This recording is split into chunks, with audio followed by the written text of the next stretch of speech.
Hello दोस्तों, नमस्कार। मैं मनीष कुमार लखेरा एक बार फिर से लखेरा टेक्निकल चैनल पर आप सभी छात्रों का स्वागत करता हूं। दोस्तों, कल मैं चल रहा था वाट मीटर पर। क्या चल रहे थे दोस्तों? वाट मीटर पर। और उस वाट मीटर के अंदर कल का पॉइंट था पहला, डायनेमोमीटर प्रकार का वाट मीटर।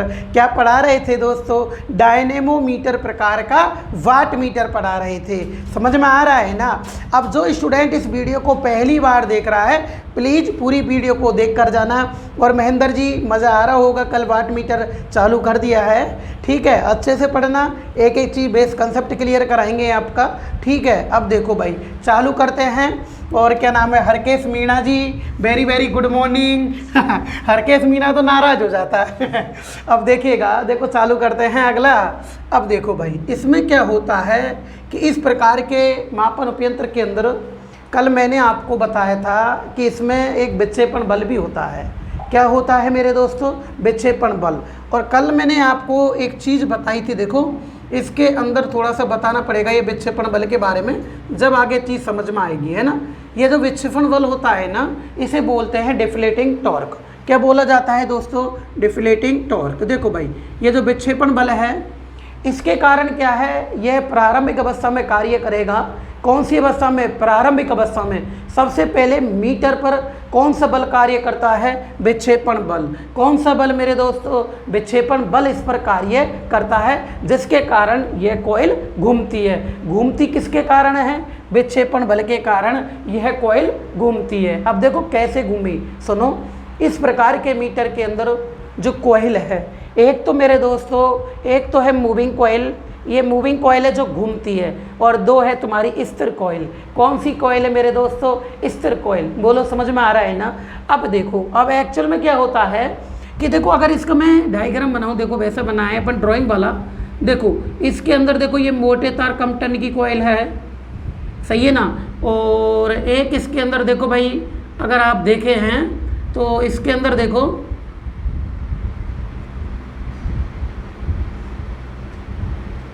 है ना, ये दो कॉइल हो गई। हाँ, ये दो कॉइल हो गई, सही है ना। ये सीसी यानी कि करंट कॉइल होती है। कौन सी कॉइल होती है? Current coil. ये घूमती नहीं है, ये घूमती नहीं है, इसलिए इनको स्थिर कॉइल भी कहा जाता है। बोलो, यहाँ तक समझ में आ गया? तो देखो, दो कॉइल तो हो गई आपकी करंट कॉइल, एक और एक दो। कौन सी कॉइल है? ये करंट कॉइल है। तो देखो, फर्स्ट और ये सेकंड, दो आपकी करंट कॉइल हो चुकी है। बोलो, क्लियर है? इसके बाद में आती है आपकी एक मूविंग कॉइल। कौन सी कॉइल? मूविंग। तो देखो, करंट कॉइल तो सीरीज में लगी होती है लोड के श्रेणी क्रम के अंदर, और एक लगी होती है, एक इसके अंदर ध्यान रखना, प्रेशर कॉइल लगी होती है। कौन सी कॉइल दोस्तों? प्रेशर कॉइल, जिसे मूविंग कॉइल भी कहा जाता है, जो कि घूमती है। इस कॉइल के श्रेणी क्रम में देखो, उच्च मान का एक प्रतिरोध लगा होता है, और ये बन गया, ये सिस्टम बन गया। बोलो, क्लियर हुआ कि नहीं हुआ? समझ में आ गया ना? ये इस मीटर का ये डायग्राम है। ठीक है, देखो, दो तो इसमें करंट कॉइल होती है जो कि घूमती नहीं है, स्थिर कॉइल कहा जाता है।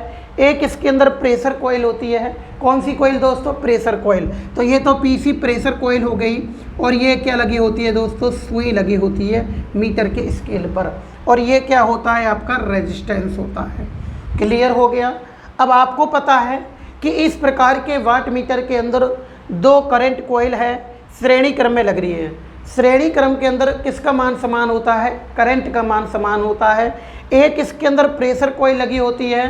कौन सी coil? Pressure coil. Pressure coil देखो सामने, देखो बीच में लग रही है ना, इसे समांतर क्रम कहा जाता है। और समांतर क्रम के अंदर किसका मान समान होता है? वोल्टेज का मान समान होता है। बोलो, क्लियर? इसका मतलब होता है मेरे दोस्तों, ध्यान रखना, जो प्रेशर कॉइल होती है, कौन सी कॉइल? Pressure coil. अच्छे से देखो, प्रेशर कॉइल किस क्रम में होती है? समांतर क्रम में। किसका मान समान होता है? वोल्टेज का। तो इस प्रेशर कॉइल के अंदर देखो भाई, बताओ प्रेशर कॉइल में किसका मान समान होगा? वोल्टेज का होगा ना। तो प्रेशर कॉइल में वोल्टेज का मान समान होता है। तो इस प्रेशर कॉइल के अंदर जो चुंबक बनेगा ना, वो बनेगा, याद रखना, तुम्हारा चुंबकीय फ्लक्स, है ना। क्या है? चुंबकीय फ्लक्स। ये बनेगा वोल्टेज के समान। जितना वोल्टेज ज़्यादा होगा उतना ही प्रेशर कॉइल में फ्लक्स बनेगा। क्यों? क्योंकि यह वाइंडिंग किस क्रम में होती है? समांतर क्रम के अंदर होती है। बोलो क्लियर हो गया। इसके बाद में मेरे दोस्तों याद रखना, एक होती है इसके अंदर करंट कॉइल होती है ना, क्या होती है? Current coil. करंट कॉइल श्रेणी क्रम के अंदर लगी होती है और श्रेणी क्रम में किसका मान समान होता है? धारा का। तो जितनी धारा जाएगी उतनी ही करंट कॉइल के अंदर, कौन सी कॉइल के अंदर दोस्तों? करंट कॉइल के अंदर क्या बनेगा? बोलो क्या बनेगा? चुंबकीय फ्लक्स बनेगा। देखो भाई ये मैग्नेटिक फ्लक्स बन रहा है इसके अंदर, देखो ये बनेगा मैग्नेटिक फ्लक्स है ना, और सॉरी ये है मैग्नेटिक फ्लक्स। देखो भाई ये बेस क्लियर करना जरूरी है, जब तक ये चीज़ें सीखोगे नहीं आपका वाट मीटर कंप्लीट नहीं होगा। कई प्रकार से क्वेश्चन आता है, तो एक बार और देखो मेरे दोस्तों, अच्छे से पढ़ना। इस प्रकार के वाट मीटर के अंदर जो कॉइल होती है, एक कौन सी कॉइल है? Pressure coil. किस क्रम में होती है? समांतर क्रम के अंदर होती है। समांतर क्रम में किसका मान समान होता है? वोल्टेज का। तो इस प्रेशर कॉइल में किसके समान चुंबक पड़ेगा? वोल्टेज के समान चुंबक बनेगा। बहुत बार क्वेश्चन आ चुका है कि बताओ प्रेशर कॉइल में जो चुंबकीय फ्लक्स है वो किसके समान बनेगा? वोल्टेज के समान। एक कौन सी कॉइल हो गई? करंट कॉइल हो गई। श्रेणी क्रम में लगी होती है, भूलना मत, श्रेणी क्रम में लगी होती है। सही बात है नहीं? श्रेणी क्रम में किसका मान समान होगा? धारा का। बोलो क्लियर है? तो इसमें किसके समान चुंबक बनेगा? धारा के समान। जब जैसे ही दोनों के चुंबक आपस में रिएक्शन करते हैं, आपस में प्रतिक्रिया करते हैं, तो इस पर एक घूमने वाला बल उत्पन्न होता है। क्या उत्पन्न होता है दोस्तों? घूमने वाला बल, उसे विक्षेपण बल कहा जाता है। बोलो क्लियर हो गया ना? तो इस प्रकार के मीटर के अंदर जो विक्षेपण बल होता है वो वोल्टेज एवं धारा दोनों के गुणनफल के समानुपाती होता है। दोनों के गुणनफल के क्या होगा मेरे दोस्तों? समानुपाती होता है। बोलो क्लियर हुआ कि नहीं हुआ? समझ में आया कि नहीं आया? इसके बाद में याद रखना, अब देखो भाई आपको पता है कि मीटर की सुई चल चुकी है। एक होता है इसमें कंट्रोलिंग, देखो भाई एक होता है इसके अंदर कंट्रोलिंग टॉर्क। क्या होता है इसमें? कंट्रोलिंग टॉर्क को बोला जाता है नियंत्रण बल। हाँ जी बोलो, कौन सा बल मेरे दोस्तों? नियंत्रण बल। इसमें क्या होता है आपको पता है कि सुई विक्षेपण बल के कारण, जो सबसे पहले मीटर पर विक्षेपण बल हुआ, तो विक्षेपण बल के कारण सुई पर धक्का पड़ चुका है और इस धक्के के कारण सुई आगे भागी है और मुझे यहाँ पर 5 एम्पीयर 5 वाट की पावर पर रोकना है।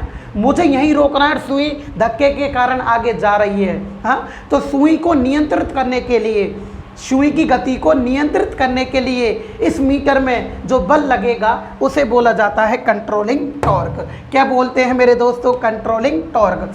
अब देखो मेरा कोई मुद्दा नहीं था चैप्टर को चलाने का, लेकिन आप लोगों के कहने पर थोड़ा मैंने उठा लिया पॉइंट। बाकी अगर मैं चैप्टर को चलाता ना, तो चैप्टर को सबसे पहले चलाने से पहले आपको 3 बल पढ़ना जरूरी होता है। विक्षेपण बल यानी कि डिफ्लेटिंग टॉर्क, कंट्रोलिंग टॉर्क और डैम्पिंग टॉर्क। इनके बिना ये चैप्टर नहीं होता है, लेकिन कोई बात नहीं, महेंद्र बोल रहा था इसलिए मैंने इसको चला दिया।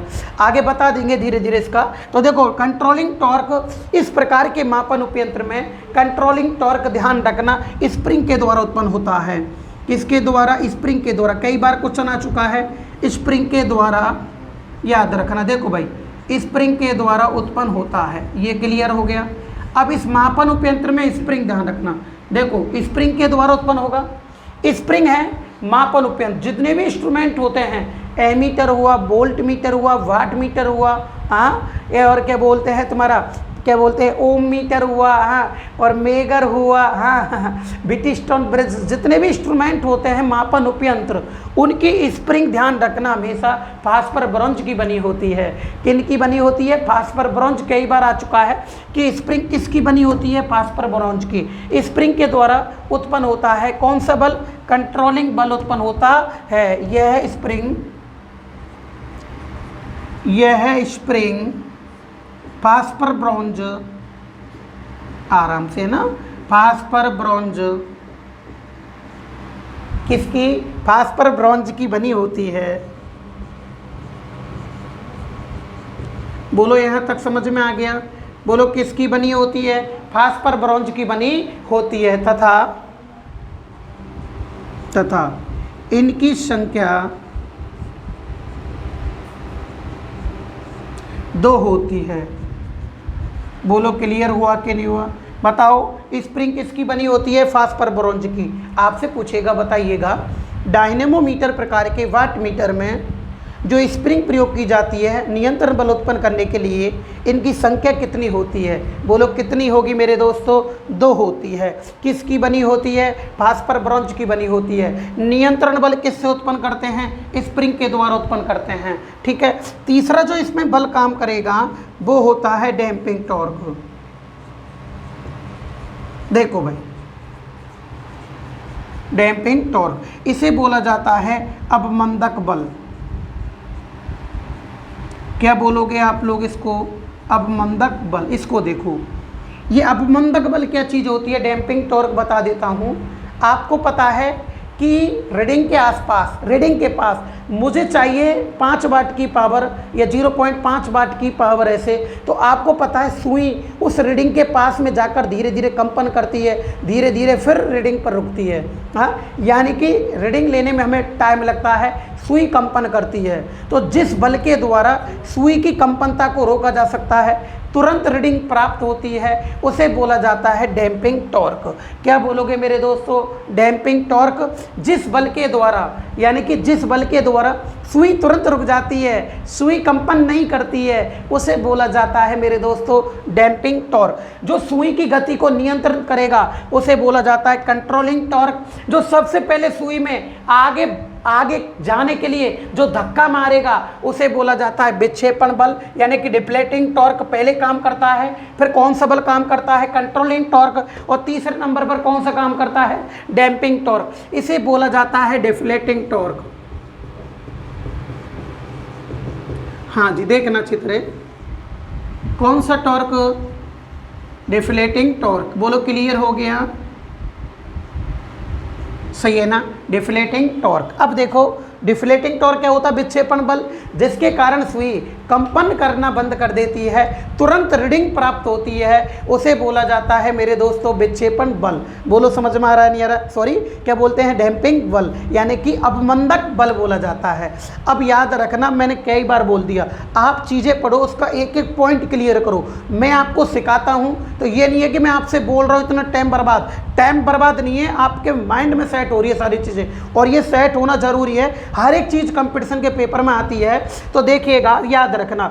अब क्या होता है इसमें? डैम्पिंग टॉर्क उत्पन्न करने के लिए इंस्ट्रूमेंट में डैम्पिंग टॉर्क उत्पन्न करने के लिए 3 विधि प्रयोग करते हैं।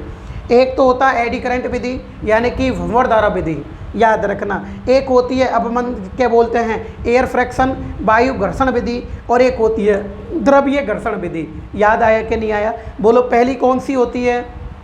Air fraction. सही बात है कि नहीं? अरे पहली कौन सी होती है? Air fraction. दूसरी कौन सी होती है? Fluid fraction. और तीसरी होती है एडी करंट। 3 विधि होती है। इसमें क्या होता है, आप लोग इसके अंदर भंवर धारा, एडी करंट विधि से डैम्पिंग बल उत्पन्न कर सकते हैं एडी करंट विधि से। लेकिन आजकल क्या है, इसका उपयोग भी बंद कर दिया, एडी करंट वाले सिस्टम का उपयोग अब बंद कर दिया है। क्यों? क्योंकि एडी करंट जो इसमें विधि प्रयोग करते हैं तो इसके अंदर क्या होता है, चुंबकीय मैग्नेटोस्ट्रोक, यानी कि इसके अंदर चुंबकीय विरूपण होता है। चुंबकीय विरूपण क्यों? क्योंकि इसके अंदर चुंबकीय क्षेत्र कम होने के कारण, चुंबकीय क्षेत्र कमजोर होने के कारण चुंबकीय विरूपण हो जाता है, इसलिए एडी करंट लॉस विधि इसमें अब प्रयोग नहीं की जाती है। अब इसकी जो विधि प्रयोग कर रहे हैं हम लोग, जो ध्यान रखना, चुंबकीय विरूपण दोष इसके अंदर उत्पन्न होता है, इसलिए अब इस विधि का उपयोग बिल्कुल कम कर दिया है, करते ही नहीं है एडी करंट लॉस विधि का उपयोग। अब जो इसके अंदर एडी करंट, इसमें डैम्पिंग बल के लिए जो विधि प्रयोग करते हैं वो विधि करते हैं मेरे दोस्तों वायु घर्षण विधि। कौन सी विधि? वायु घर्षण विधि। याद रखना, यह विधि, यह बल मीटर में एयर फ्रैक्शन, क्या मेरे दोस्तों? एयर फ्रैक्शन, यानी कि वायु घर्षण विधि से उत्पन्न किया जाता है। वायु घर्षण विधि से उत्पन्न किया जाता है। याद रखना, वायु घर्षण विधि से उत्पन्न किया जाता है। याद रखना, ध्यान रखना, एडी करंट लॉस इसके अंदर विधि प्रयोग अब नहीं लेते हैं, क्यों नहीं लेते, कारण क्या है इसका? क्योंकि इस मीटर के अंदर चुंबकीय विरूपण दोष उत्पन्न होता है, यानी कि चुंबकीय क्षेत्र कमजोर होने के कारण इसमें चुंबकीय विरूपण दोष उत्पन्न हो जाता है। इसलिए एडी करंट लॉस विधि प्रयोग नहीं ली जाती है, इसका उपयोग बंद कर दिया गया है। जो विधि प्रयोग लेते हैं वो कौन सी लोगे आप? एयर फ्रैक्शन यानी कि वायु घर्षण विधि, इसके अंदर अब सबसे ज़्यादा प्रयोग की जा रही है। बोलो क्लियर हुआ कि नहीं हुआ? समझ में आ गया? बताओ नियंत्रण बल कौन सी विधि से उत्पन्न करोगे? स्प्रिंग के द्वारा। हमेशा हर एग्जाम में क्वेश्चन पूछा जाता है बलों का, याद रखना। और डैम्पिंग टॉर्क किसके द्वारा? वायु घर्षण विधि से। और अवमंदक कंट्रोलिंग टॉर्क स्प्रिंग विधि से। बोलो क्लियर हो गया? विक्षेपण बल वोल्टेज एवं धारा दोनों के गुणनफल के समानुपाती होता है। बोलो समझ में आ रहा है कि नहीं आ रहा? कोई दिक्कत तो नहीं है ना? चलें फटाफट स्क्रीनशॉट ले लो, इसका स्क्रीनशॉट ले लो। हाँ जी, हो गया ना? याद रखना। अब इसके अंदर जो क्या बोलते हैं डैम्पिंग टॉर्क किस विधि से उत्पन्न किया जाता है? वायु घर्षण से। कंट्रोलिंग टॉर्क से स्प्रिंग से। सही बात है कि नहीं? चलें आगे। अब देखो अब क्या होता है, इस प्रकार के वाट मीटर के अंदर अच्छे से देखना आप लोग, है ना? देखो इस प्रकार के वाट मीटर के अंदर जब पावर फैक्टर का मान कम होता है, इस प्रकार के वाट मीटर में जब पावर फैक्टर का मान क्या होता है? कम होता है। सबसे इम्पोर्टेंट पॉइंट पढ़ा रहा हूँ और इस पॉइंट के क्वेश्चन देखो, क्वेश्चन भी लिखाऊंगा। इसके क्वेश्चन आजकल बहुत ज़्यादा एग्जाम में आ रहे हैं, बहुत लेवल के अच्छे क्वेश्चन हैं और अच्छे से समझो। देखो आपको पता है ना, पावर फैक्टर होता है cos थीटा। ये पावर फैक्टर होता है cos थीटा और इसका फॉर्मूला होता है cos थीटा बराबर होता है R/Z। बोलो cos थीटा बराबर होता है R/Z होता है। बोलो क्लियर है? cos थीटा बराबर क्या होता है? R/Z होता है। बोलो समझ में आ रहा? अब क्या होता है कि ये जो पावर फैक्टर होता है, देखो ऊपर की चीज़ समानुपाती होती है। R को बोलते हैं प्रतिबाधा, R को क्या बोलते हैं? प्रतिबाधा। और Z को बोलते हैं R को बोलते हैं प्रतिरोध, R को बोलते हैं प्रतिरोध और इसको बोलते हैं प्रतिबाधा। अब क्या होता है अच्छे से देखो, इसके अंदर यानी कि प्रतिरोध और प्रतिबाधा, इस दोनों का अनुपात क्या कहलाता है? Power factor. कई बार एग्जाम में क्वेश्चन भी आ चुका है। पावर फैक्टर की दोस्तों 4 डेफिनेशन है। कितनी डेफिनेशन है? 4। चारों ही मैं आपको पढ़ाऊंगा जब पॉइंट सिखाऊंगा। अब देखो, लेकिन इसमें अभी थोड़ा इसका काम है इसलिए मैं बता रहा हूँ। तो देखो पावर फैक्टर क्या होता है? एक तो होता है प्रतिरोध, एक होती है प्रतिबाधा, का अनुपात क्या कहलाता है? Power factor. बोलो क्लियर हो गया? अब बताओ, देखो ऊपर की चीज़ होती है समानुपाती। ऊपर की चीज़ क्या होती है? समानुपाती होती है। अरे क्या होती है मेरे दोस्तों? समानुपाती होती है। अब ऐसा क्या होता है? देखो जब पावर फैक्टर का मान कम होगा तो प्रतिरोध का मान भी क्या होगा?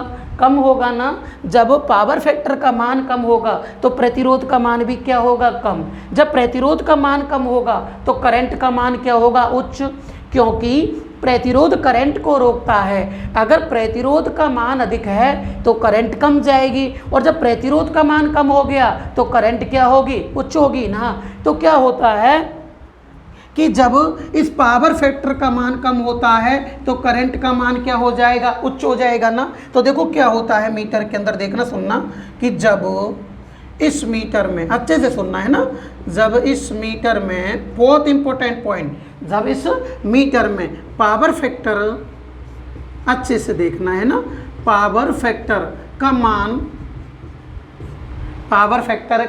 मान कम होता है। बोलो क्लियर है ना? अरे पावर फैक्टर का मान क्या होता है?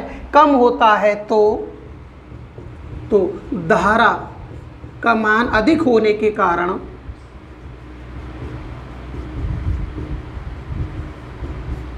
धारा का मान अधिक होने के कारण, बोलो क्लियर है कि नहीं? धारा का मान अधिक होने के कारण। अब यार एक बात बताओ, जब इस मीटर के अंदर पावर फैक्टर का मान कम हो चुका है तो प्रतिरोध का मान कम हो जाएगा। जब प्रतिरोध का मान कम हो गया तो मीटर में अधिक करंट जाएगी। जब मीटर की इन कॉइलों में अधिक मान की करंट जाएगी तो वो पावर लॉस होगा, और इस पावर लॉस के कारण रीडिंग में त्रुटि आएगी कि नहीं आएगी?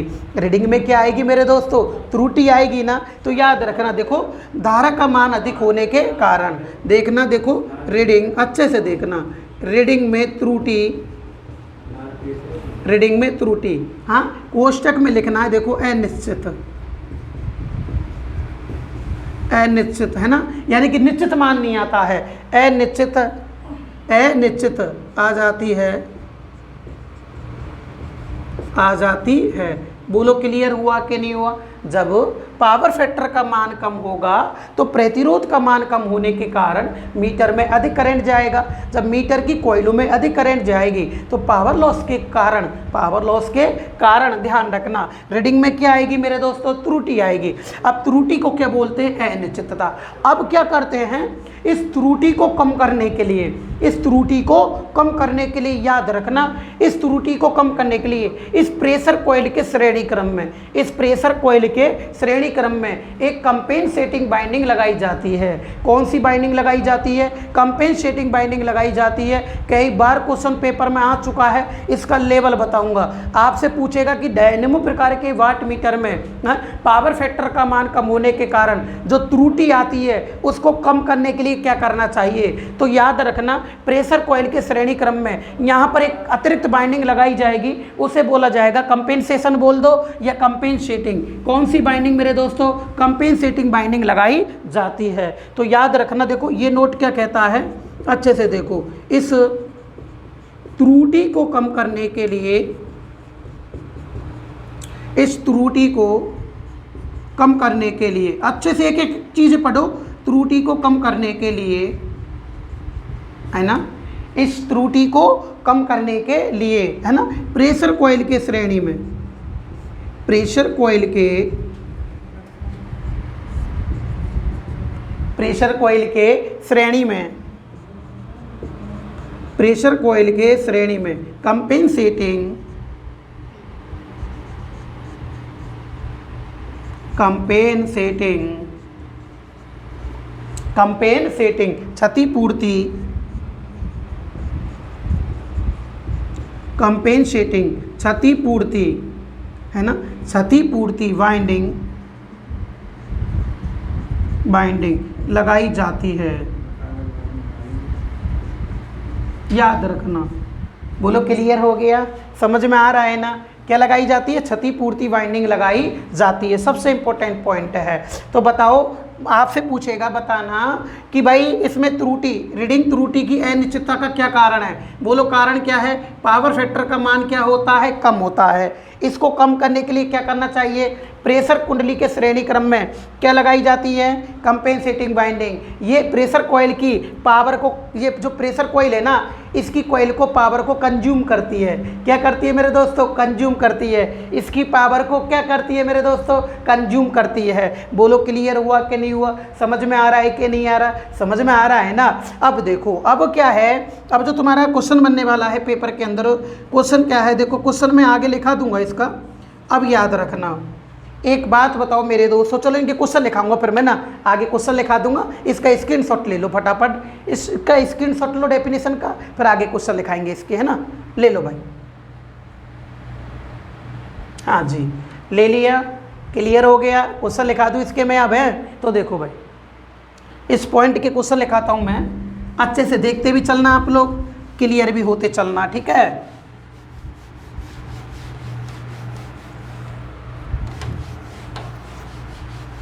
देखो इसका क्वेश्चन क्या है, क्वेश्चन देखना, डायनेमो प्रकार के वाट मीटर का पहला क्वेश्चन है इसका। देखो भाई, डायनेमोमीटर, अच्छे से ना, डायनेमोमीटर,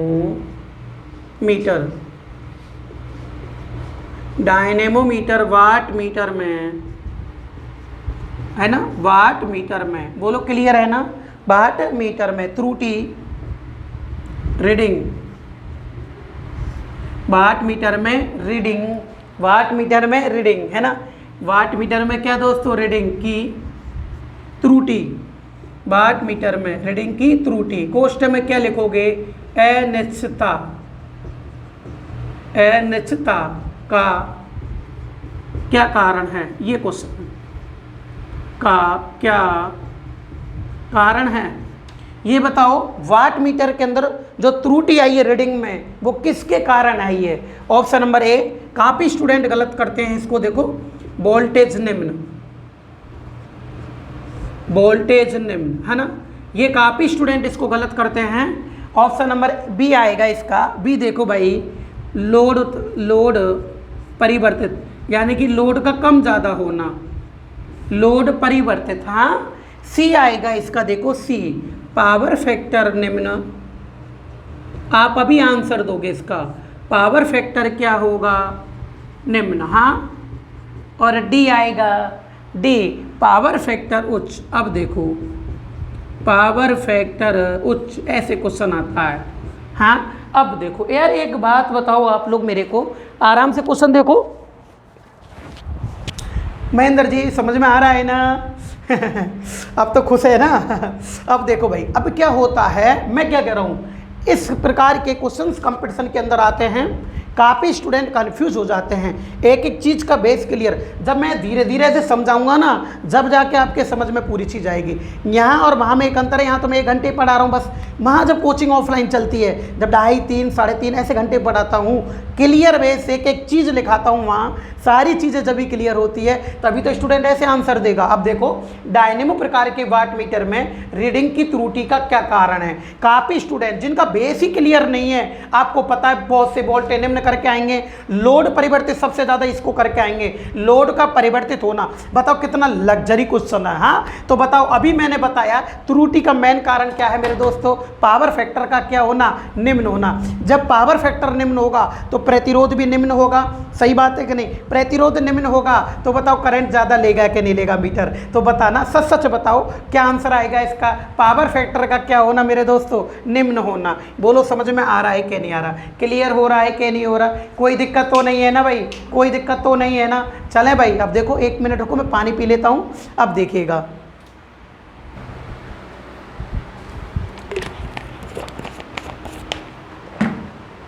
हाँ जी, अब देखो इसमें है डायनेमो प्रकार के वाट मीटर में जो त्रुटि आ रही है वो किसके कारण आ रही है, मेनली पावर फैक्टर का मान निम्न होने के कारण आ रही है। बोलो क्लियर है, समझ में आ गए? अब क्या कहते हैं हम लोग कि पावर फैक्टर का मान निम्न है, पावर फैक्टर का मान क्या है, निम्न, और रीडिंग में क्या आ रही है, त्रुटि आ रही है। रीडिंग में क्या आ रही है मेरे दोस्तों, त्रुटि आ रही है। अब क्या करते हैं, जब रीडिंग में त्रुटि आती है, रीडिंग में क्या आती है, त्रुटि आ रही है, हाँ, और पावर फैक्टर का मान क्या है, कम, इसके कारण त्रुटि आई है। तो याद रखना, इसको कम करने के लिए, इस त्रुटि को कम करने के लिए आप इस प्रेशर कॉइल के श्रेणी क्रम में, प्रेशर कॉइल के श्रेणी क्रम में यहाँ पर एक कंपेंसेटिंग बाइंडिंग लगाई जाती है। प्रेशर कॉइल के श्रेणी क्रम में एक कंपेंसेटिंग बाइंडिंग लगाई जाती है। क्या लगाई जाती है, कंपेंसेटिंग बाइंडिंग लगाई जाती है। इस स्थिति में याद रखना, जब पावर फैक्टर का मान कम होता है, इसको पावर फैक्टर का मान कम होता है, त्रुटि आती है, इस त्रुटि को सही करने के लिए कंपेंसेटिंग बाइंडिंग लगाई जाती है। बोलो क्लियर हो गया? अब याद रखो, देखो अब इसका क्वेश्चन क्या है, याद रखना कि डायनेमो प्रकार का वाट मीटर है ना ये, तो देखो डायनेमो मीटर, हाँ, वाट मीटर में, अरे क्लियर है ना, डायनेमो वाट मीटर में कंपेंसेटिंग बाइंडिंग, यही है ना, देखो कंपेंसेटिंग बाइंडिंग है ना, देखो कंपेंसेटिंग बाइंडिंग,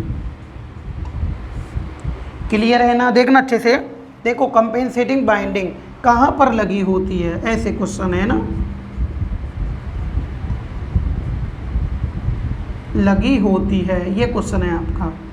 हाँ, कहाँ पर लगी होती है, तो ये लगी होती है, देखो प्रेशर कॉइल के किस क्रम में लगेगी, श्रेणी क्रम में। क्यों? क्योंकि प्रेशर कॉइल के पावर को कंज्यूम करना है, प्रेशर कॉइल की पावर को क्या करना है, कंज्यूम करना है। हाँ, क्यों? क्योंकि देखो भाई इस स्थिति में क्या होता है कि जब पावर फैक्टर कम होता है तो करंट अधिक जाएगी। बोलो क्लियर, करंट अधिक जाएगी तो क्या होता है, देखो इस स्थिति में क्या होता है, देखो अब ये जो कॉइल है ना, देखो ये सप्लाई के समांतर क्रम में है, सप्लाई के समांतर क्रम में, तो इसकी जो खपत पावर है, इसकी जो पावर लॉस है, देखो एक तो करंट कॉइल, क्या बेटा, करंट कॉइल, तो एक तो करंट कॉइलों की खपत पावर और एक लोड की खपत पावर, करंट कॉइल की खपत पावर और एक किसकी, लोड की खपत पावर, इन दोनों की खपत पावर के बराबर खपत पावर होती है, इन दोनों के खपत पावर के योग के बराबर, इन दोनों की खपत पावर के योग के बराबर इसकी पावर होती है। इसकी खपत पावर ज़्यादा होती है प्रेशर कॉइल की।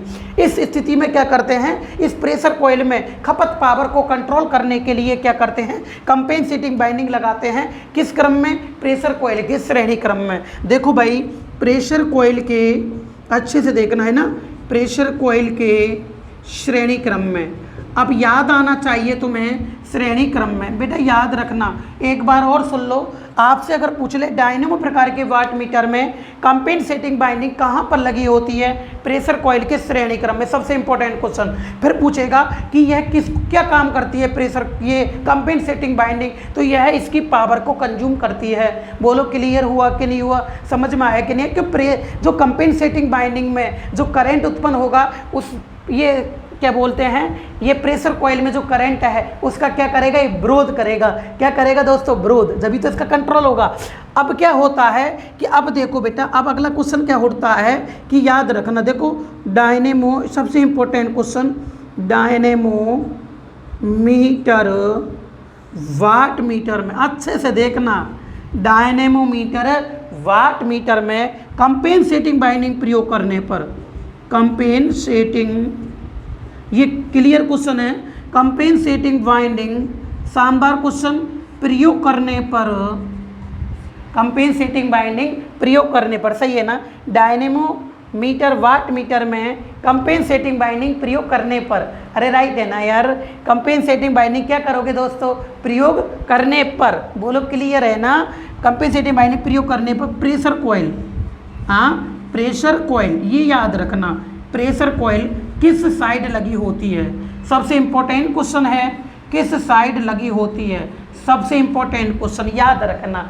आपको पता है कि जब आपने कंपेंसेटिंग बाइंडिंग लगाई दी, क्या लगा दी, कंपेंसेटिंग बाइंडिंग आप लोगों ने यहाँ पर लगा दी है, हाँ इसके श्रेणी क्रम में कंपेंसेटिंग बाइंडिंग लगा चुके हो आप लोग, हाँ तो क्या होता है, आपको पता है कि जो इसकी खपत पावर थी, इसकी जो पावर लॉस थी, वो दोनों के योग के बराबर थी। पावर लॉस किसकी, प्रेशर कॉइल की। इसको कंट्रोल करने के लिए इसके श्रेणी क्रम में क्या लगाई है आपने, कंपेंसेटिंग बाइंडिंग। तो याद रखना, कंपेंसेटिंग बाइंडिंग हमेशा ध्यान रखना। देखो सप्लाई की साइड में, इधर ही है, ये इधर की साइड, ये सप्लाई है, ये लोड है। तो देखो सप्लाई की साइड में है, सप्लाई के साइड में करंट कॉइल के साथ लगी होती है, सप्लाई के साइड में करंट कॉइल के साथ लगी होती है। कब, जब इसमें क्या प्रयोग करोगे, प्रेशर कॉइल प्रयोग करते हैं। तो यह है प्रेशर कॉइल, सबसे इंपॉर्टेंट क्वेश्चन है, प्रेशर कॉइल है ना, प्रेशर कॉइल सप्लाई के साइड, सबसे इंपॉर्टेंट, सप्लाई के साइड पूछेगा वो, किसके साइड, लोड के साइड, सप्लाई के साइड, किसके साथ लगेगी, सप्लाई के साइड। अच्छे से देखना, देखो सप्लाई के साइड, बोलो क्लियर है, साइड प्रेशर कॉइल है। देखो भाई प्रेशर कॉइल है, जो प्रेशर कॉइल है ये देखो सप्लाई के साइड है, इधर सप्लाई है, सप्लाई के साइड है ना, लेकिन किसके साथ, करंट कॉइल के साथ। देखो प्रेशर कॉइल सप्लाई की साइड, करंट सप्लाई की तरफ, यानी कि सप्लाई की तरफ करंट कॉइल के साथ लगी होती है ना। देखो करंट, सबसे पॉइंट है इम्पोर्टेंट, करंट कॉइल के साथ, करंट कॉइल के साथ लगी होती है। बोलो क्लियर हुआ कि नहीं हुआ, समझ में आया कि नहीं आया, कोई दिक्कत तो नहीं है ना। तो देखो प्रेशर कॉइल सप्लाई के साइड में, सप्लाई के साइड में करंट कॉइल के साथ लगी होती है। कब लगेगी, जब इसमें कौन सी कॉइल प्रयोग करोगे आप लोग, कंपेंसेटिंग कॉइल। किस लिए प्रयोग करते हैं, इसमें पावर लॉस अधिक होती है, इसमें पावर लॉस क्या होती है, अधिक होती है। उसको कंट्रोल करने के लिए कंपेंसेटिंग बाइंडिंग का प्रयोग किया जाता है। बोलो क्लियर हो गया, कोई दिक्कत तो नहीं है ना। यार एक बात बताओ आप लोग, आप ये बात खुद भी जानते हो, यदि अब याद रखना, देखो पहले तो इसका स्क्रीनशॉट लो, आप स्क्रीनशॉट लो भाई, हाँ जी ले लिया, कोई दिक्कत तो नहीं है ना। अब याद रखो, अब याद रखना, ये कई बार क्वेश्चन पेपर में आ चुका है, हर एक क्वेश्चन पेपर में आते हैं। अब देखो भाई इसमें क्या होता है, कंपेंसेटिंग बाइंडिंग श्रेणी क्रम, इसको तो हटाते हैं। अब देखो इसके अंदर ये क्वेश्चन इंपॉर्टेंट क्वेश्चन है, कई बार पेपर में आ भी चुके हैं। और देखो कैसे बोलता है, अगर आपसे ऐसे बोले, क्या बोलेगा देखो। अब देखो भाई अगर आपने इधर की साइड में इसको प्रयोग किया है, इधर की साइड में आपने इसको लगाया है सप्लाई के साइड में, एक और चीज़ आ सकती है, याद रखना क्या आ सकती है कि इसको सप्लाई के साइड में कब लगाया जाता है, जब लोड की प्रतिबाधा अधिक होती है। लोड की प्रतिबाधा क्या होती है, अधिक होती है। आपको पता है कि भाई cos थीटा बराबर होता है R/Z, सही है ना। जब प्रतिबाधा अधिक होगी तो पावर फैक्टर का मान क्या होगा, कम होगा। बोलो क्लियर है। एक बार और, जब प्रतिबाधा अधिक होगी, अरे प्रतिबाधा क्या होगी, अधिक होगी, तो पावर फैक्टर का मान क्या होगा, कम। जब पावर फैक्टर का मान कम होता है तो अधिक करंट के कारण प्रेशर कॉइल के अंदर पावर सबसे अधिक खपत होती है, ये भी बताया मैंने, हाँ, कि इस कॉइल के अंदर जो पावर खपत होगी वो दोनों के बराबर होगी, एक तो करंट कॉइल के बराबर और एक किसके बराबर, लोड के बराबर, सही है। इसको कंट्रोल करने के लिए यहाँ पर एक श्रेणी क्रम में कंपेंसेटिंग बाइंडिंग लगाई जाती है। कौन सी binding, compensating binding. Compensating binding कब लगाई, जब तुमने पावर फैक्टर का मान क्या हुआ, कम हुआ। पावर फैक्टर का मान क्या हुआ मेरे दोस्तों, कम हुआ। पावर फैक्टर का मान कब होगा, जब लोड की प्रतिबाधा, लोड की प्रतिबाधा क्या होगी, अधिक होगी। क्लियर है ना। ये क्वेश्चन पेपर में आएगा, याद रखना। कैसे आएगा देखो भाई, सुनो कि डायनेमोमीटर वाट मीटर में, हाँ, डायनेमोमीटर वाट मीटर के अंदर, सही है ना। प्रेशर कॉइल, सबसे इंपॉर्टेंट क्वेश्चन, प्रेशर कॉइल, बोलो राइट है ना। देखो प्रेशर कॉइल है ना, प्रेशर कॉइल सप्लाई के साइड में, प्रेशर कॉइल सप्लाई के साइड में, प्रेशर कॉइल सप्लाई के साइड में, हाँ, प्रेशर कॉइल सप्लाई के साइड में, सही है ना। धारा कॉइल, प्रेशर कॉइल सप्लाई के साइड में, धारा कॉइल के साथ, धारा कॉइल के साथ, बोलो क्लियर है ना। धारा कॉइल के साथ कब लगी होती है, कब लगी होती है, तो याद रखना कब लगेगी, जब आउटपुट की प्रतिबाधा अधिक होगी, इम्पीडेंस। जब प्रतिबाधा अधिक होगी तो प्रतिरोध का मान क्या होगा, कम। किसका, आउटपुट का, हाँ। जब प्रतिबाधा अधिक, प्रतिरोध कम, पावर फैक्टर कम होगा। तो यानी कि प्रतिबाधा, लोड प्रतिबाधा, इंपॉर्टेंट पॉइंट है, याद रखना। लोड प्रतिबाधा कम, लोड प्रतिबाधा अधिक, इम्पीडेंस है ना। लोड प्रतिबाधा क्या आएगी, अधिक आएगी यहाँ पर। तो देखो लोड प्रतिबाधा अधिक, कई बार क्या करेगा वो कंपटीशन में अगर घुमाएं आपको, तो अगर लोड प्रतिबाधा अधिक है तो प्रतिरोध का मान कम होगा ना। लोड प्रतिबाधा अधिक, प्रतिरोध का मान कम। तो देखो लोड प्रतिबाधा अधिक तथा प्रतिरोध कम, याद रखना, प्रतिरोध कम। तुमसे पूछ लेगा वो कि बताओ प्रेशर कॉइल, जो प्रेशर कॉइल होती है ये सप्लाई के साथ में, सप्लाई के साइड, सप्लाई के साइड, क्लियर है ना। देखो सप्लाई के साइड करंट कॉइल के साथ कब लगी होती है, लोड प्रतिबाधा कम होने पर, लोड प्रतिबाधा अधिक होने पर, लोड प्रतिबाधा शून्य होने पर, ऐसे देगा। तो बोलो क्या आएगा, लोड प्रतिबाधा अधिक होने पर। बोलो क्लियर हुआ। ये वो क्वेश्चन है जो तुम्हें कम से कम नहीं तो 70% स्टूडेंट से फर्स्ट ग्रेड दिला देंगे, याद रखना। पीछे छोड़ दोगे, दुनिया ये भी नहीं जानती कि होता क्या है, किस प्रकार का सिस्टम है ये, हाँ। बोलो क्लियर हुआ कि नहीं हुआ। अगर आपसे, याद रखना, देखो अगर आपसे पता है कि कंपेंसेटिंग बाइंडिंग जब तुम यूज ही नहीं कर रहे हो, हाँ, कंपेंसेटिंग बाइंडिंग यूज नहीं कर रहे हो आप लोग, हाँ, तो आपको पता है कंपेंसेटिंग बाइंडिंग लगी नहीं, इसकी खपत पावर एक तो करंट कॉइल और एक लोड दोनों के योग के बराबर होगी। बोलो सही बात है कि नहीं। ज़्यादा हो रही है ना इसमें खपत पावर, तो इसकी खपत पावर को आपको कम करना है। खपत पावर को क्या करना है, कम करना है। तो क्या करते हैं मेरे दोस्तों, याद रखना। देखो इसमें क्या करता हूँ मैं, एक मिनट इसको थोड़ा इधर कर लेता हूँ। देखो इसको थोड़ा नीचे बनाता हूँ, आपको दिखाई देगा ये, हाँ जी, जब दिखाई देगी अच्छे से ना। देखो भाई अब क्या करते हैं स्विंग, अब क्या करते हैं, देखो आपको पता है कि प्रेशर कॉइल के अंदर ये दोनों के बराबर खपत पावर होती है। अब आप इसमें कंपेंसेटिंग बाइंडिंग यूज करना जरूरी है, हाँ। क्यों, क्योंकि इसकी खपत को कंज्यूम करती है वो। अब क्या करते हैं, यहाँ से अगर तुमने इसको हटा दिया, हाँ, जब कंपेंसेटिंग बाइंडिंग लगी नहीं तो तुम इसको यहाँ से हटाओ, क्यों? नहीं तो इसमें खपत पावर अधिक होगी। बोलो क्लियर है कि नहीं? इसलिए इस कॉइल को आप लोग अब यूँ सेट करेंगे, आप लोग यहाँ सेट करोगे। अब देखना अच्छे से भाई, यहाँ सेट करोगे।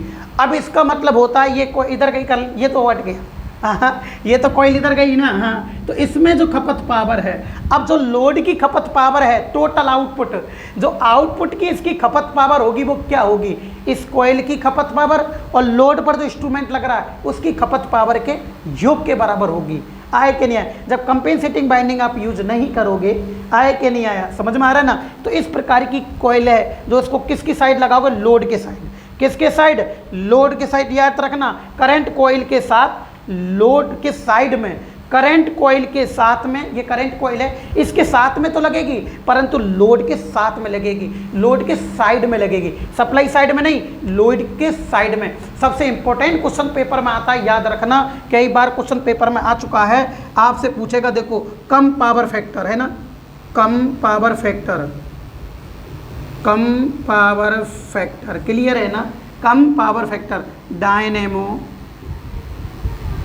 डायनेमोमीटर वाट मीटर में, हाँ वाट मीटर में। बोलो क्लियर? देखो कम power factor dynamo watt meter में। Pressure coil, yes pressure coil, सबसे इंपॉर्टेंट क्वेश्चन, प्रेशर कॉइल किस साइड लगी होती है? हाँ किस साइड लगी होती है? ऐसे कह रहा है आपसे, हाँ किस साइड लगी होती है? तो यार एक बात बताओ आप लोग, किस साइड में ये कॉइल लगेगी? हाँ तो पावर फैक्टर का मान निम्न है, पावर लॉस अधिक होगी, हाँ उसको हमें कम करना है, इसमें पावर लॉस अधिक होगी, तो मैं इस कॉइल को यहाँ से हटा के यहाँ ले आया। बोलो क्लियर हुआ कि नहीं हुआ? इसकी लॉस कम हो गई ना, करंट कॉइल की, हाँ ये या इसको, इस कॉइल को इनसे यहाँ से हटा के यहाँ रख दिया मैंने। बोलो क्लियर? अब देखो ये कॉइल किसके साइड में आ गई है? लोड के साइड में। बोलो क्लियर हुआ कि नहीं हुआ? तो याद रखना हमेशा कम पावर फैक्टर वाट मीटर में जो प्रेशर कॉइल लगेगी वो लोड के साइड में लगेगी। किस साइड में लगेगी? लोड के साइड में लगेगी, याद रखना। तो याद रखो लोड के साइड में, लोड के साइड, सबसे इंपॉर्टेंट क्वेश्चन है, लोड के साइड में करंट कॉइल के साथ, है ना, करंट कॉइल के साथ। क्लियर हो गया? बोलो समझ में आ रहा है कि नहीं आ रहा है? क्लियर हो गया ना? तो देखो कम पावर फैक्टर मीटर के अंदर, कम पावर फैक्टर मीटर के अंदर जब आप लोग कंपेंसेटिंग बाइंडिंग प्रयोग नहीं कर रहे हो, पावर फैक्टर का मान कम है, तो प्रेशर कॉइल में तुम्हें पता है पावर लॉस अधिक होगी, इसलिए इस कॉइल को यहाँ से हटा कर कहाँ रख दिया जाता है? लोड के साइड में रख दिया जाता है। बोलो क्लियर? आपको ये क्वेश्चन बहुत मज़ेदार क्वेश्चन है, फटाफट स्क्रीनशॉट लो भाई, फटाफट स्क्रीनशॉट ले लो। बोलो क्लियर हो गया? चलें आगे। अब देखो अब क्या होता है, अगला इसका जो क्वेश्चन होता है, चलो कोई बात नहीं, चलते हैं आगे अपन लोग अब इसको पूरा करते हैं। देखो भाई अब बात आती है, याद रखना कि जो डायनेमोमीटर वाट मीटर है, डायनेमोमीटर क्या है? वाट मीटर है। इसके अंदर देखो आप लोग, आपको पता है ना यह एसी और डीसी दोनों सप्लाई पर कार्य करता है। सबसे इंपॉर्टेंट क्वेश्चन कई बार पेपर में आ चुका है कि बताओ डायनेमोमीटर प्रकार का वाट मीटर कौन सी सप्लाई पर कार्य करता है? एसी और डीसी पर कार्य करता है। चलूं तो देखिएगा, देखो क्वेश्चन इसका डायरेक्ट अपन क्वेश्चन लगा देते हैं। डायनेमोमीटर वाट मीटर, बोलो क्लियर? डायनेमोमीटर वाट मीटर कौन सी सप्लाई पर कार्य करता है ना? कौन सी सप्लाई पर कार्य करता है? बोलो क्लियर है? बोलो कौन सी पे करेगा? एसी डीसी दोनों पे करेगा ना? तो देखिएगा एसी डीसी दोनों पर। बोलो क्लियर है? बताओ एसी डीसी क्या आएगा? दोनों पे कार्य करता है ना? अब याद रखना, फिर आपसे अगर ये पूछ ले क्वेश्चन कि बताओ डायनेमो प्रकार के वाट मीटर के अंदर करंट कॉइल कितनी होती है, यह क्वेश्चन भी एसएससी के पेपर में आ चुका है। देखो करंट कॉइल ये रही, किस क्रम में होती है? श्रेणी क्रम में होती है। बोलो क्लियर। बताओ करंट कॉइल होती है ये घूमती नहीं है, स्थिर होती है, इन्हें स्थिर कॉइल भी कहा जाता है। तो स्थिर कॉइल कितनी हुई बताओ भाई, 2 हुई है ना। तो देखो भाई अगला क्वेश्चन क्या होता है, ऐसे नोट लगा देंगे इसका, है ना। तो बताओ डायनेमो प्रकार के वाट मीटर में कितनी कॉइल होती है, 2 होती है ना। तो देखो डायनेमो मीटर वाट मीटर में, डायनेमो मीटर है ना, वाट मीटर में, बोलो क्लियर है ना, वाट मीटर में करंट कॉइल, धारा कॉइल, कौन सी कॉइल, धारा कॉइल को क्या बोलते हैं, स्थिर कॉइल भी बोलते हैं ना इनको, ये घूमती नहीं है ना, स्थिर कॉइल। बोलो क्लियर है, स्थिर कॉइल। हाँ स्थिर कॉइल कितनी होती है, हाँ कितनी होती है बताओ। करंट कॉइल कितनी है, देखो 1 और 1 2, बोलो क्लियर। बोलो कितनी होएगी दोस्तों, 2 हो गई। बोलो समझ में आ रहा है कि नहीं आ रहा, कोई दिक्कत तो नहीं है ना। आगे देखो, आगे होता है इसका अगला क्वेश्चन होता है, अगला क्वेश्चन है कि देखो डायनेमो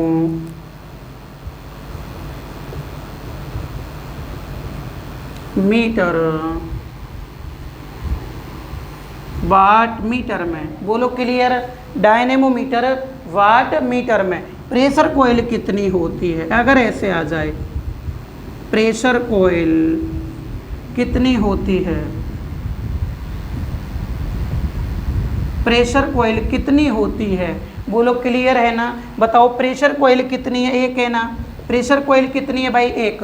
देखो प्रेशर कॉइल को बोलते हैं मूविंग कॉइल भी कहा जाता है। बोलो कितनी है, ये 1 ही है ना, इसका मतलब होता है 1। अगर आपसे अगर पूछ ले कि बताओ डायनेमो प्रकार के वाट मीटर में कितने प्रकार की कॉइल प्रयोग होती है, 2 प्रकार की, एक तो प्रेशर कॉइल, सही है ना, एक तो प्रेशर कॉइल और एक कौन सी होती है, करंट कॉइल। बोलो क्लियर हुआ कि नहीं हुआ, समझ में आ रहा है कि नहीं आ रहा। अगर आपसे क्वेश्चन आ जाए कि डायनेमो मीटर है ना, डायनेमो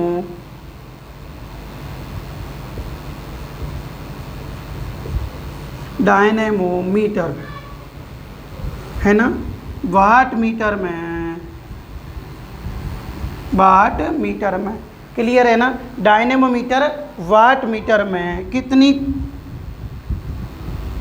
कितने प्रकार की कॉइल,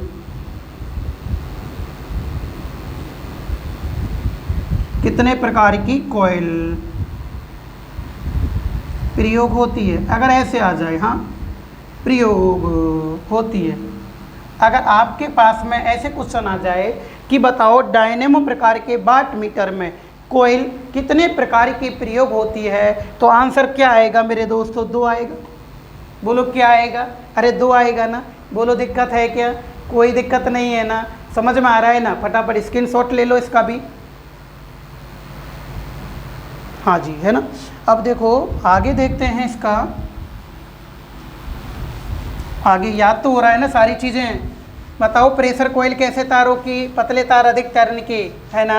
अरे पतले तार किसकी बनेगी मेरे दोस्तों, अधिक टर्न की बनेगी ना। करंट कॉइल कैसे बनेगी बताओ, करंट कॉइल मोटे तार कम टर्न की बनेगी। बोलो क्लियर है, समझ में आ रहा है ना। अब चले देखो भाई, अब क्या होता है याद रखना, अगला इम्पोर्टेंट इसका नोट है, याद रखो। देखो इस प्रकार के मापन उपयंत्र, इस मापन उपयंत्र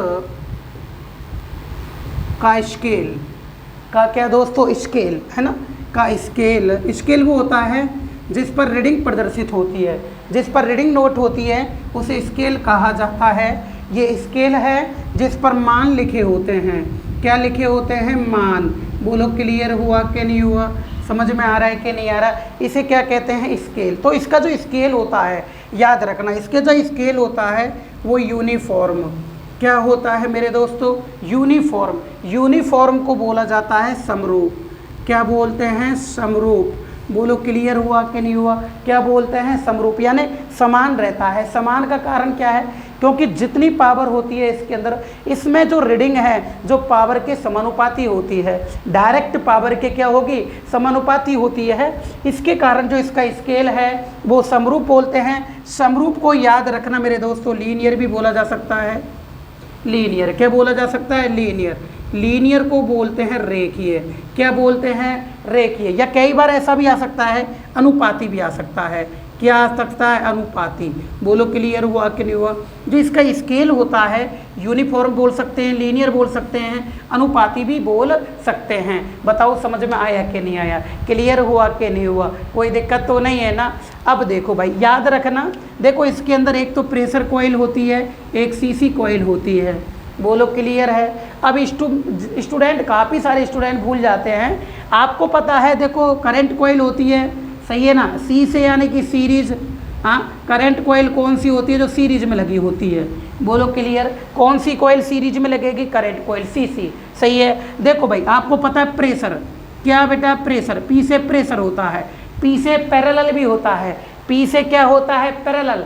बोलो क्लियर है कि नहीं भाई? पी से पैरेलल भी तो होता है ना, और पैरेलल को क्या बोलते हैं? समांतर। बोलो क्लियर हुआ कि? अब नहीं बोलने दूंगा। बताओ, सी का मतलब होता है करंट कॉइल, सी से सीरीज बोलते हैं, सीरीज में लगी होती है। पी से प्रेशर कॉइल, पी से पैरेलल, पैरेलल का मतलब होता है समांतर में लगी होती है। अब बात आती है मोटे पतले वायर की, काम बात आती है, तो आपको बता दूं, देखो पी से होता है पतला। बोलो पी से क्या होता है? पतला। तो यह हमेशा पतला तार, पतला तार और अधिक टर्न। बोलो क्लियर हुआ कि नहीं हुआ? समझ में आया ना? बहुत स्टूडेंट भूलते हैं। देखो पी से पतला होता है, यानी कि प्रेशर कॉइल जो होती है ना, वो पतले तार की, अधिक टर्न की। जब पी से पतला हो गया तो आपको पता है सीसी तो हमेशा फिर मोटा ही होगा। सही है, करंट को भी झेलना है ना इसको। हाँ, तो देखो जब एक चोर पकड़ा ही आ गया ना, तो दूसरा चोर अपने यहाँ आ रहा है, तो इसका मतलब जो सीसी होती है ना, ये कैसे तार की होती है दोस्तों? मोटा तार। बोलो क्लियर है ना? और कम टर्न। बताओ समझ में आ रहा है? क्लियर भाई? यही क्वेश्चन है जो सबसे ज़्यादा स्टूडेंट भूलते हैं, कंफ्यूज होते हैं। वापस कंफ्यूज मत होना। देखो पी से प्रेशर हो गया, पी से पैरेलल हो गया, समांतर क्रम में होती है, और पी से पतला हो गया। बोलो क्लियर हुआ कि नहीं हुआ? प्रेशर कॉइल का कंप्लीट हो गया मामला। सी से सीरीज में हो गया। जब पी से पतली प्रेशर है तो सी मोटे तार की हो गई, कम टर्न की हो गई। बताओ समझ में आ रहा है कि नहीं आ रहा? कोई दिक्कत तो नहीं है ना? फटाफट स्क्रीनशॉट लो इसका। हाँ जी, ले लिया। चलें भाई, कोई दिक्कत तो नहीं है ना?